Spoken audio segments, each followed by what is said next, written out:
You're with the Break-a-Leggers! And the Little Leggers! And the Little Leggers! That's because we are in Birmingham at the Birmingham Rep. And we're seeing a brand new production of The 101 Dalmatians. So stay tuned to find out how many legs, whether it's break a leg or leg it.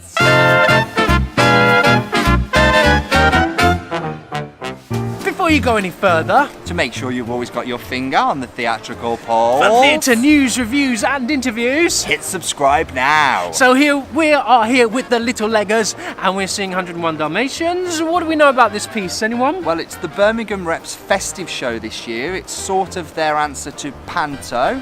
It's based on the beloved children's novel by Dodie Smith called The 101 Dalmatians. This is a brand new adaptation by Debbie Isitt. Is it? Is it? It is indeed. Debbie Isitt is probably best known as the writer-director for the Nativity films. And that's also been adapted into a musical, which is currently on a UK tour. This piece has been directed by, is it Tessa Walker? Yes, Tessa Walker, who also directed 2015's The Lion, the Witch and the Wardrobe here at the Birmingham Rep, and that was really well received. What do we know about the cast? So in the cast, we've got playing Cruella de Vil, we have Gloria Onatiri. Gloria has some West End credits to her name, including The Bodyguard, and also at the Bristol Old Vic, The Grinning Man, which has just gone into London and we're catching at the end of the month. We've also got Lewis Griffin. We saw Lewis and actually interviewed Lewis in last year's Peter and the Starcatcher. You can catch our review for that just up there. Yes, that was at the Derngate Theatre, Northampton, which, funny enough, was one of our first reviews that we did. It was indeed. So you may all know the Disney version of this story. Probably I'd say it's best known adaptation, but it's really exciting to see something a bit new here at the Birmingham Rep and also on press night. Yes, it's press night! We've worked out, how long do we think first act is? 1 hour now. 1 hour. Yes. So we'll get an interval. Yeah, the 20-minute interval, and I'm sure we'll be catching you again then. We've come to the interval of the 101 Dalmatians here at the Birmingham Rep, which means it is time for the Break-a-Leggers 30-second interval breakdown. Go! I really liked the costumes, especially Cruella de Vil's hair. It was really nice done in a bun, then fluffy on one side and straight down on the other. How about you, Little Legger Okay. too? I like the way that they made the dogs doing the puppets. Oh, very good. How about you, Big Legger? I like the characterisation of the dogs and also especially of Cruella. What about you, Big Legger? I like the characterisations, however, I'm finding the general acting to be very over the top. Interested to see what happens.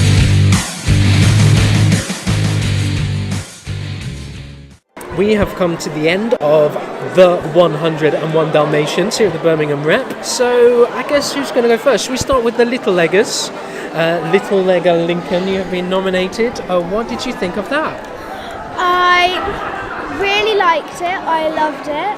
Okay. And I thought it was really funny when Cruella's hair was in that nice style that I told you earlier. And then in the second half, it just went, it didn't show it on the show, but her hair just went poof and went completely out of her style. Went a bit crazy. Yeah.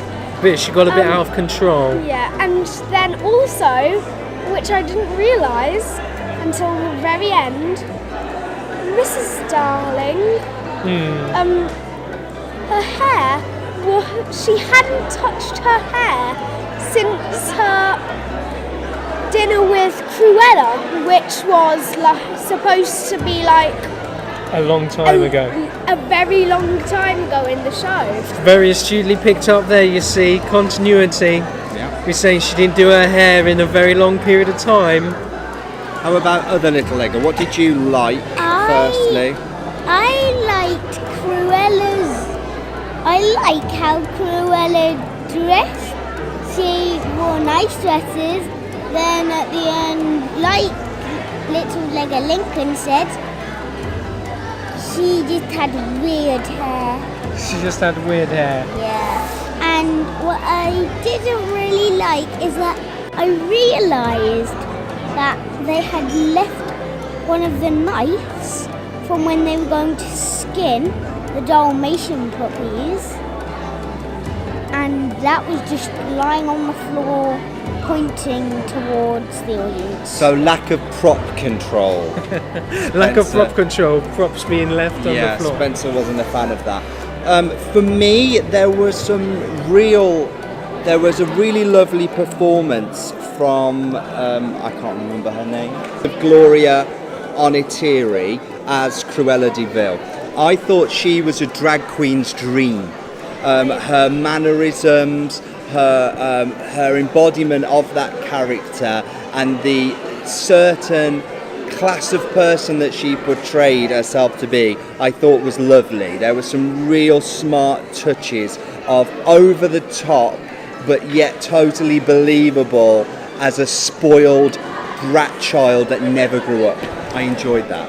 Well, now you see, I'm going to throw a bit of a spanner in the works because I thought completely the opposite. I thought she was very brash, very harsh, and there was no deviation or variation of character. I didn't feel, and I know it's strange to say that I didn't feel anything for her and that I shouldn't feel anything for her, but I didn't get how anybody who could be that caliber of individual could be surrounded by any type of person. It was almost so unrealistic for me. As an artist, she was fantastic vocally. It's not musical as such, but there are the odd song here and there. I want to come on to that because there were some literal script to music. That's the only way I can describe what was going on. There was no musicality, there was no lyric work, there were very few rhymes. It wasn't a song as such, it wasn't written as a song, but they just decided at times to put script to music, and I found that really odd. Because they're a very capable cast. I could tell that all of them could sing, and there are some musical interludes at the end of the first act when they're all singing together, and again at the end of the second act, and together they created a lovely sound. I think it was Mr. DeVille, whoever was Mr. DeVille, had a very beautiful kind of rich, bassy, baritone-esque voice, and he was right by us. They come right out into the audience. Yes. What did you think when they came out into the audience? I really liked it actually. Really liked it. Oh, and when they were looking for the puppies, When they picked up the teddy? yeah. Yes. Like when they were going to look for the puppies, because by the side there was a girl or a boy who had a fluffy penguin, and they took it off her, and he shouted out, "Oh, look, we've got it!" holding up the penguin. Yes, Nice bits of audience interaction. And that was very funny. Yes. I know you're saying there was no award for originality for Gloria's performance, but I felt she had to be a panto villain.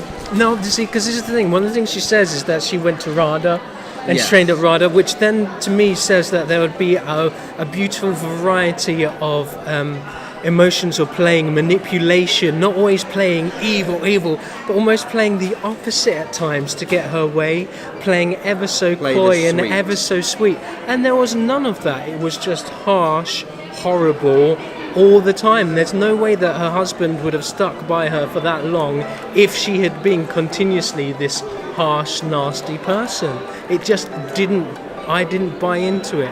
And I thought there was a lack, therefore, of just seeing it as a two-dimensional character and lacking the depth. I really struggled with the lighting work. It was very dark at times. It was very hard to pick out what was going on and where things were happening. There was no focus, and I struggled with a lot of the lighting. I also struggled with some of the directorial choices of positioning of actors on stage in certain areas. I struggled to work out what was where. Puppetry. What do we think of the puppetry work? Now, I usually don't like plays that much if they have puppets, but this one, it had the completely different effect. Okay. Because I actually really enjoyed it. You actually enjoyed this one? Because I remember we saw, I think it was the Lorax at Yes, the... And they made the actual Lorax a puppet. But with that, you could properly see them. They were proper standing up. Okay, but they were kind of standing up in this as the Dalmatians, or was it the same? But Or with this one, because they were quite big and like they could just do that and they could move their feet and things, I think that was actually quite okay. okay, I so really enjoyed it. so we bought into the puppies being puppets. How Yeah. about you, Gallagher? I like the puppetry work. I thought it was nice. I thought not giving them hind legs was a good idea. There seemed to be a lot of control about them, and they clearly were in the hands of people that knew what they were doing. Yeah, I think the only thing I would say, although it's a bit hard because it's a cast of 14, when you're talking about 101 Dalmatians, that's quite an epic feat, and we never actually got to see that epicness. It never had that epicness for me. I think you had the 15 main puppies, and then 2 set pieces of puppetry set, which probably had about a dozen puppies on each, but it never got close It to wasn't that. overwhelmingly so. No, it was Would never. you want to be overwhelmed if you're dealing with volume? Which is where I think the films kind of can pip that, because you can see the vast amount of puppies all interacting with each other. Anything else? How about the comedy characters, the comedy duos? They were actually really funny, I thought. I thought they're really funny. The comedy too. How would you describe the comedy duo? I thought they were really funny and they worked very well together as a duo, yeah. Yeah. I think they're kind of the I would say the children's favourite. They kind of got the slapstick, the kind of comedy side, even though they want to beat and skin and slice the Dalmatians. Even though they don't actually want to. Even though they don't want to. Yes, they don't want to, even though they have to. Yeah, they don't have a choice, really. They don't have a choice, but then they escape from it. Okay. So, yeah.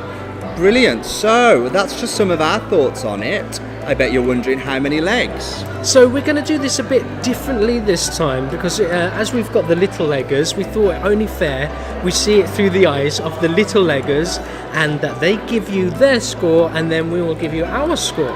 So the little leggers for the 101 Dalmatians here at the Birmingham Rep, how many legs are you going to give it?